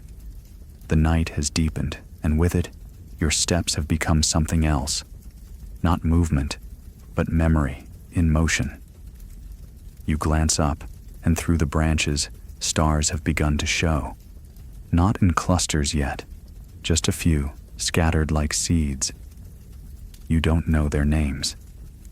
But somehow, your body does, because your feet have carried you this far. And now, the stars are listening too. The stars thicken. They don't blink so much as glow. Steady points of light stitched across the darkness like someone gently reassembling a net that had been tossed over the island long ago. The moon, now fully risen, dusts the trail with silver, making every leaf edge shimmer like glass. And still, you walk. Your feet are quiet now, each step measured. Not because you're unsure, but because the night asks for a different kind of respect. You're not pushing forward anymore. You're being allowed to continue. The ground has changed again.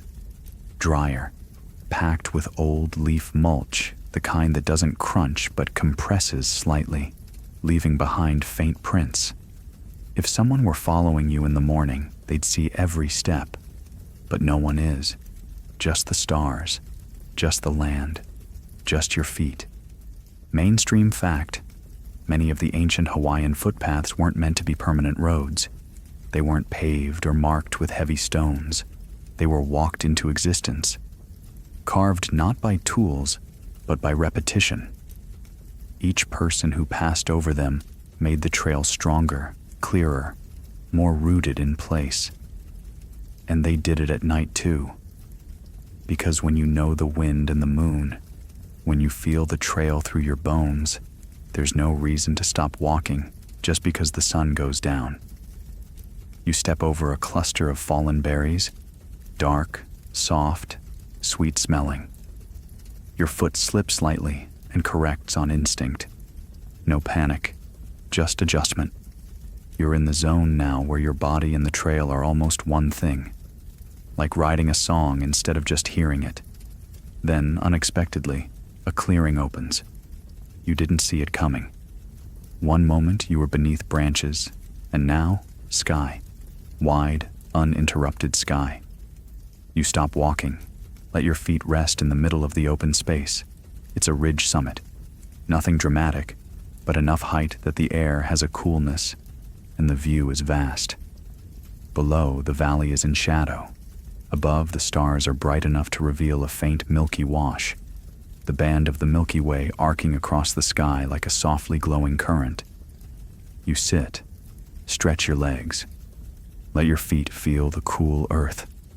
You're not the first to sit here. In fact, this ridge has a name, though it's whispered more than spoken. It was known as Ka Mo Na Hoku, the sleep of stars. Not a village, not a landmark on any colonial map. But in oral tradition, it was a resting place for travelers navigating by night, a place to sleep when the stars were clearest and the valley winds didn't reach the summit. Quirky tidbit: some travelers believed that sleeping under certain constellations recharged the mind, that lying with the soles of your feet facing the sky allowed ancestral knowledge to flow back into you through starlight. Was it symbolic? Was it poetic? Or something else? Historians still debate whether this belief had roots in celestial observation or simply offered comfort on long journeys. But there are chants, long ones, that describe how to lie, where to point your head, how to align your feet, all depending on the season and phase of the moon. You try it. Lie back. Let the soles of your feet relax, toes angled slightly outward, heels cool against the soil. The stars don't rush you. The land doesn't move. Even your thoughts begin to thin, stretched out like smoke in the breeze. There's no speech here, no sudden revelations. Just breathe, and earth, and light. Somewhere behind your closed eyes, your feet remember each texture they've walked: reef, rock, sand, loam, root, mud, moss, heat, wind, silence. Your body isn't resting from the trail. It's resting with it. The moon tilts westward. A breeze returns, curling around your ankles like a blanket. You don't shiver, you just adjust. You'll sleep here tonight. Not because you must, but because you've arrived at the kind of place that asks for nothing more. Just stillness. Just starlight. Just the memory of your feet, gently cooling in the night. You wake not to noise, but to light. A pale gray glow rests gently over your eyes, the kind that doesn't blind, doesn't announce, just hums softly through your closed lids until your body understands. Morning is near. You don't move right away. The earth beneath you is still warm from where your body lay, and the soles of your feet feel different. Cooled, yes, but more than that. wiser, like they've downloaded something in the night. You sit up. The stars are gone, tucked behind the brightening blue, and the sky is pinking faintly at the edges. A single bird calls out. Another answers. And in between their notes is a silence so clean, it feels sacred. You stand slowly, rolling your weight from heel to toe, testing the ground. It responds with a familiar firmness. You know this texture now. You know what it means when the soil holds a little more give, when the breeze cuts low across your ankles instead of high at your shoulders. You've become fluent in a language most people never even realize exists. Mainstream fact. In traditional Hawaiian navigation, dawn wasn't just about visibility. It was recalibration. A chance to match what your senses felt during the night with what your eyes could now confirm. It was the crossfade between two different ways of seeing. You begin walking. The trail ahead is faint, but that doesn't matter anymore. Your feet know it. Even in the shadows still lingering in pockets of brush, they move with certainty. Each step lands with the quiet confidence of someone who no longer needs to look down. Your arches adjust to terrain shifts. Your toes seek the path forward like antennae. You come across another clearing. This one is smaller. Just a dip in the hillside with tall grass and a patch of flattened dirt in the center. Your feet recognize the shape immediately. Someone slept here recently. Maybe not last night, but recently enough that the earth hasn't yet healed the indentations. You smile. You're not alone in this rhythm. Here's a curious tidbit. It's said that seasoned wayfinders could sense recent travel just by the way the ground carried weight. A slightly firmer heel print meant someone had passed in urgency. A lighter one, someone at peace. And then there were the layered ones. 2 or more footsteps overlapped, telling stories of pairs, of departures and returns. Historians still argue whether these interpretations were practical or poetic. Some claim it was simple tracking.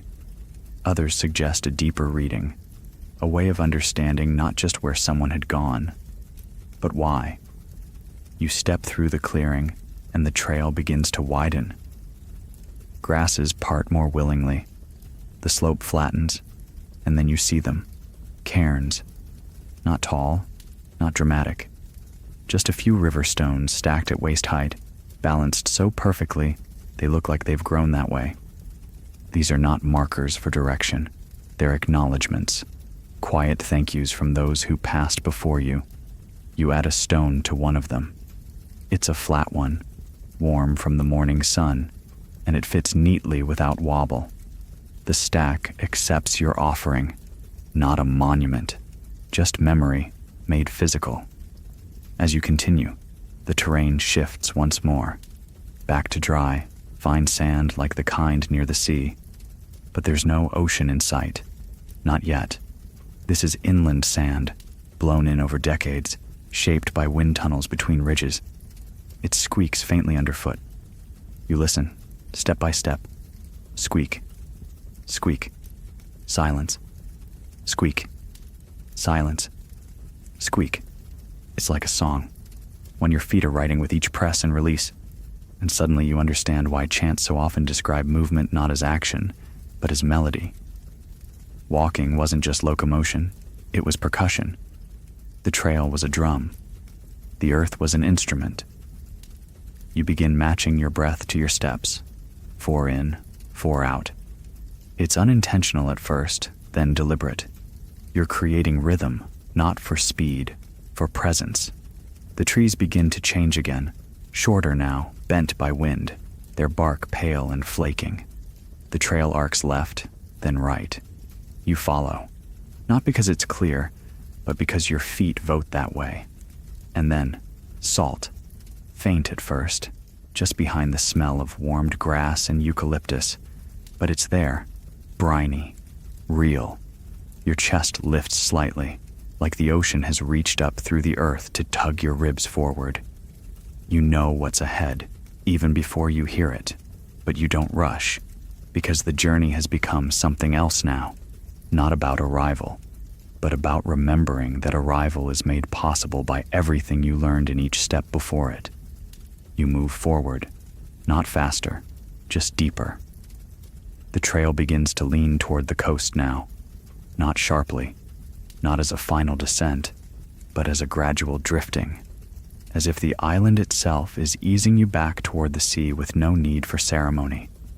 Your feet recognize the change before your eyes do.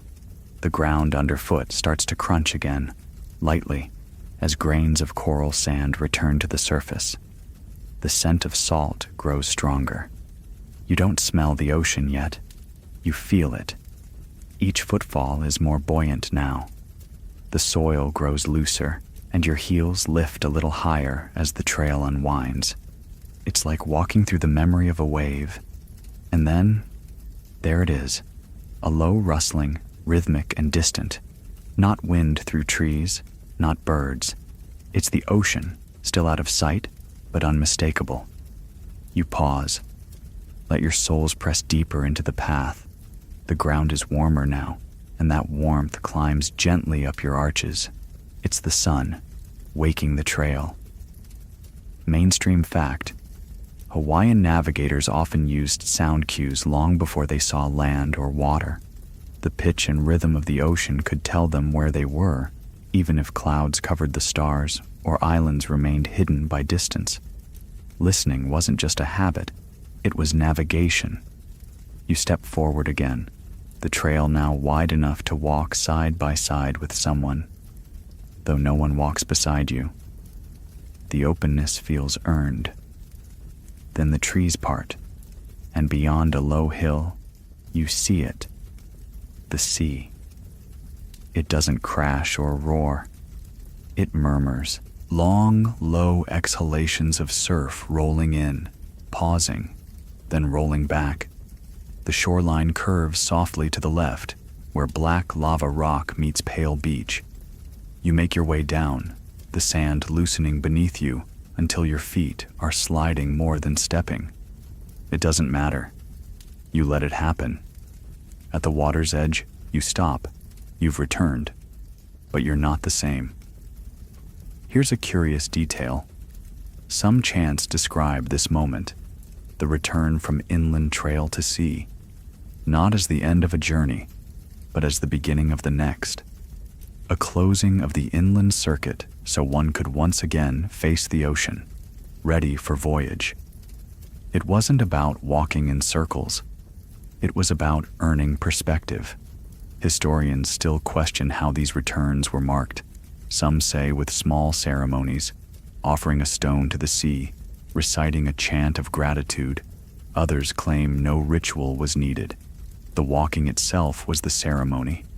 You look down at your feet, sanded now, stained by dirt and roots, dusted in pollen and reef bits. Not dirty, decorated. You step into the water. It's cold, sharp, and then instantly familiar. The way the first sip of water after a long walk seems to remember your throat. You walk until the water covers your ankles. The sand shifts beneath you. Not enough to take you off balance, but enough to remind you that the ocean is alive too. It's not just backdrop. It's participant. You turn your feet slightly, feeling the current pass between your toes. It presses against your arches, flows past your heels, then retreats, taking nothing from you except the heat of the walk, and maybe a little weariness.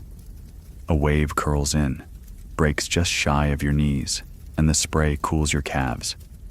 You let out a long breath, not from exhaustion, from completion. Then you bend, scoop a handful of seawater, and gently pour it over your feet. It's an old gesture. No one taught it to you, but your body knew.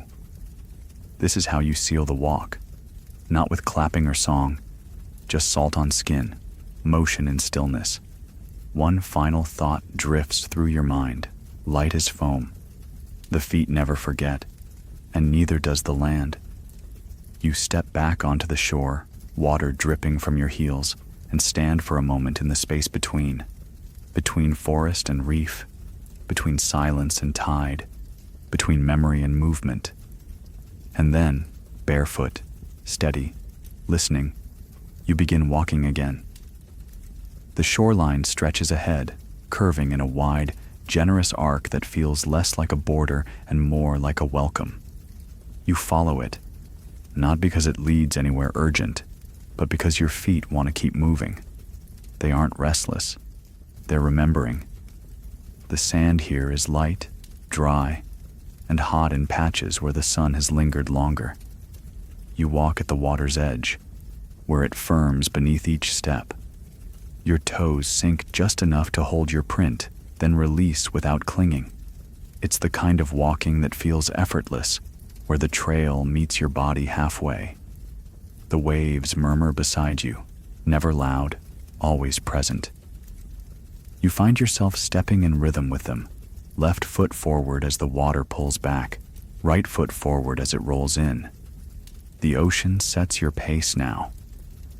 Mainstream fact: Hawaiians of the 1700s didn't just travel inland by foot. They also walked coastal trails, many of them woven between tide pools, cliff edges, and long coral shelves. These weren't backup routes. They were vital arteries, used for trade, gathering salt, fishing, or moving between communities when inland paths grew over or floods blocked valleys. But here's the beauty. The trail wasn't just beside the ocean. It was the ocean. You reach a stretch where lava rock juts into the water, forming tide pools so clear you can see tiny fish darting between shadows. You crouch, dip your fingers in. It's warm, warmer than the sea itself, and thick with the scent of seaweed and salt. You press your foot against the flat edge of the pool. It's slick, smooth, but just beneath the surface, your toes find traction in the grooves made by centuries of tide and time. You step carefully, one step, then another. The reef road begins again. You're not alone.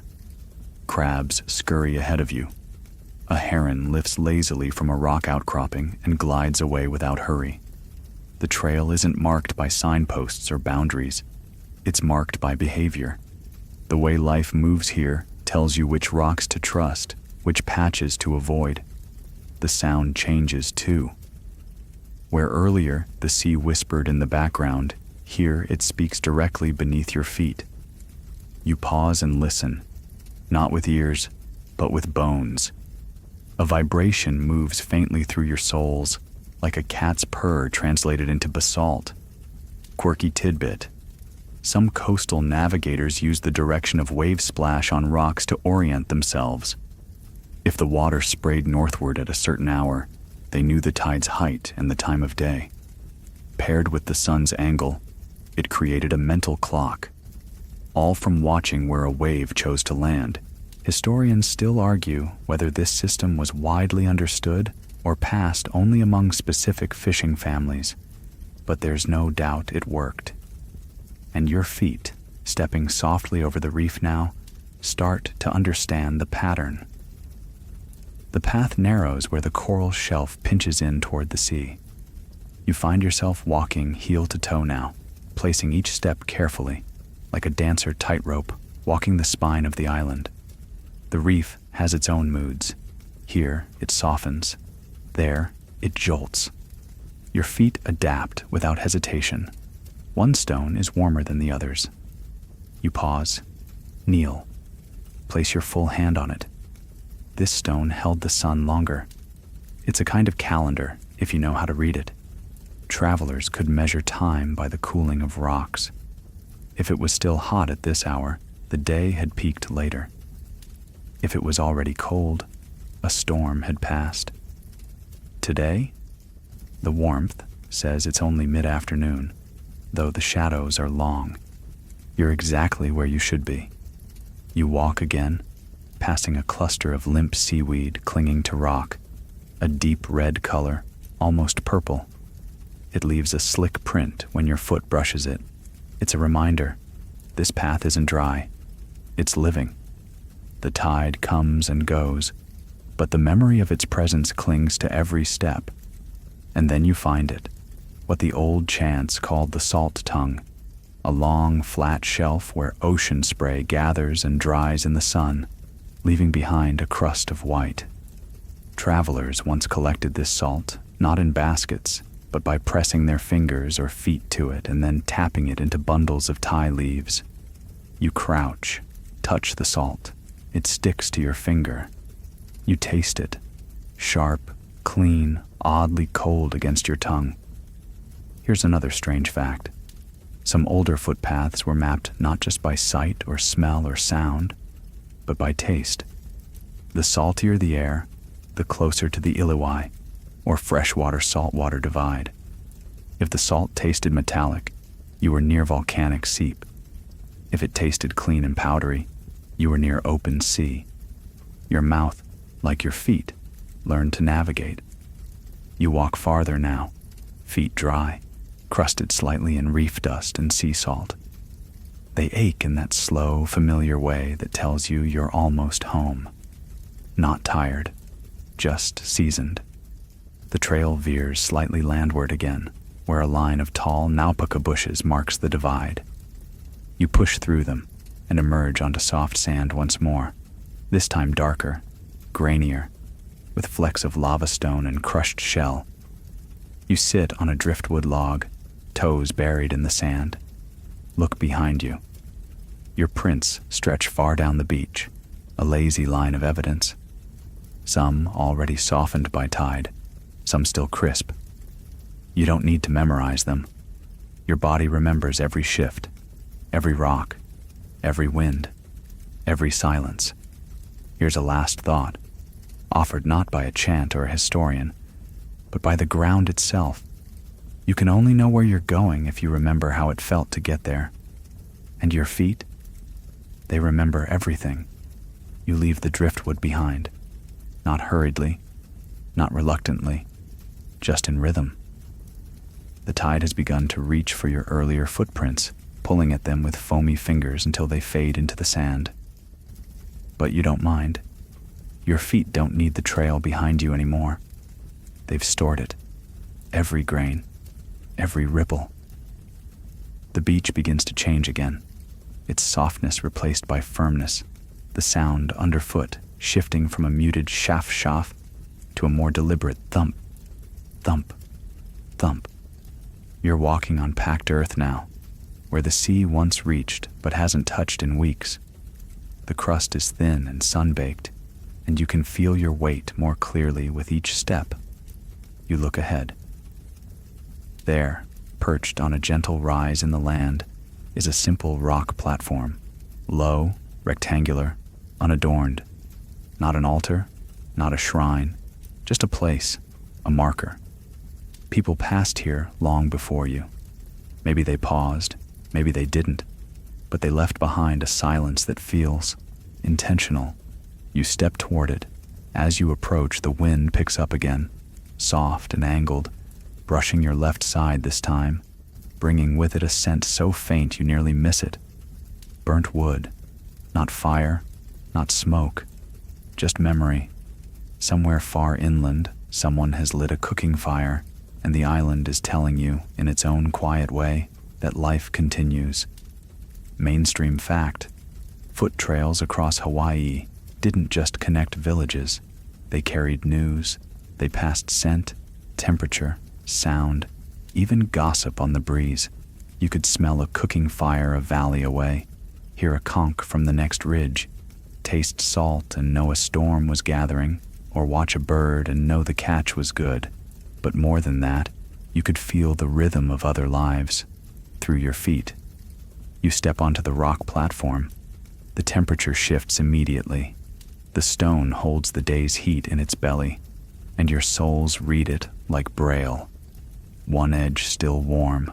Sunset hasn't quite stolen it. Another edge already cool. The breeze has been working there longer. You pace it slowly, heel to toe, tracing the boundaries with your body. And then you sit. Your legs stretch out. Your ankles relax.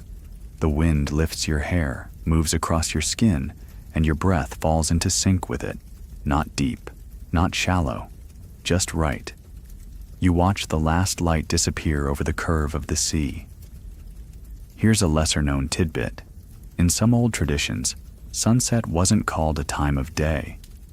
It was called when the shadows give their names, because that's when everything long and low on the land, trees, rocks, even people, finally told the truth about where they stood. Historians still puzzle over the phrase. Was it metaphor? A time for storytelling? Or a way to understand how light mapped the landscape for travelers heading home? You think about it now, as your own shadow stretches out, touches the sand, then fades.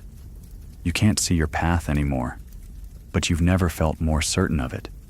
You rise, step off the rock, and just like that, the trail calls again, not with urgency, not with direction, but with presence. You move forward into the gathering dusk, and each footfall lands with that familiar feeling. Grounded, present, listening. The sand cools beneath you. The wind thickens slightly. The scent of night-blooming plants brushes your cheek, and overhead, the stars begin to blink awake one by one. You don't check them for guidance, not yet, because your feet still know where they're going. You pass a grove of hala trees. Their roots twist like old fingers, and your path dips between them, soft with fallen leaves. It's darker here, and the sounds of the sea dim. You're walking through memory again, not your own, but the island's, and your soul's, warmed by stone, cooled by reef, inked in sand and water, carry you through it like old friends whispering stories with every step. Another breeze circles you, not sharp, just enough to rustle the canopy and nudge your stride. You step into it, accept it, let it shape the way your toes press the earth. You're not walking anymore. You're finishing a sentence, and the island, beneath your bare, grateful feet, is listening. You walk until there is no more path, and then, quietly, you stop. The trees fall behind you, and the land flattens once more. It's neither forest nor reef now, neither field nor shoreline, just open ground, a clearing where sound hangs heavy and soft, and even the wind seems unsure whether to move on or linger beside you. You're standing in the space between. The stars above are brighter now, no longer blinking into existence, but resting, steady and full. The moon has climbed just high enough to illuminate the small movements around you, swaying grass, tiny insects, the shimmer of distant water that might be river, might be sea. It doesn't matter. Your feet have slowed, your body too. The pace is no longer a walk, it's a float. You're not trying to arrive. You already have. You lower yourself to the ground one last time. The earth receives you like it always has, gently, without question. You stretch out your legs, let your heels press into the cooling dirt. The rest of your body follows, sinking inch by inch, until you're fully supported by the trail that brought you here. And then, finally, you let your eyes close. Mainstream fact: some navigators claimed they could sleep while still traveling, that the memory of the trail, pulsing through tired legs and sore feet, continued to map itself even in dreams. Whether literal or poetic, it says something true. The journey doesn't stop when you lie down. It keeps echoing inside you. You feel that echo now, in the ache behind your calves, in the delicate tension in your arches, in the light burn beneath your heels. It's not pain, it's presence, the kind that tells you you've done something, that you've listened, that you've learned. Quirky tidbit: in some villages, the final night of a long journey was marked by silence. No chant, no celebration, just lying still under the sky, bare feet resting on bare earth, so that whatever wisdom had been gathered could sink into your body before you returned to your people. Historians still wonder if that silence was sacred or simply practical. But to the people who practiced it, it was a kind of sealing, a closing of the loop. And so now, you seal your own journey. Your breath slows, your legs go still, your toes twitch once, then stop. Above, the stars continue their slow drift across the sky, charting courses you don't need to follow tonight. Your map has already been drawn. It stretches from shoreline to summit, from lava to reef, from gusts of wind to grains of sand. And your feet, your faithful, weathered, tender feet, have recorded every step of it. Not in ink, not in numbers, but in memory. You let your hands rest gently over your chest. A cool breeze drapes itself across your shoulders like a woven kapa cloth. It doesn't chill, it soothes. Your eyes are closed now, but your body still listens. To the sea, to the stone, to the hush between waves. And in that hush, you begin to sleep. Let your body sink a little deeper now. There's nothing left to walk, nothing left to explore. Every path, every hill, every flicker of wind has carried you to this moment. The island no longer needs your steps. It only asks for your stillness. Feel the last bit of warmth leaving the soles of your feet as the night air wraps around them. It's not cold, it's quiet. A kind of peace that only comes when the world has been felt fully, through touch, through sound, through the gentle weight of your own presence moving across it. Breathe slowly, in through the nose, out through the mouth. No effort, just ease. Let the rhythm of your walk fade into the background now. You don't need to remember each step. The earth remembers for you.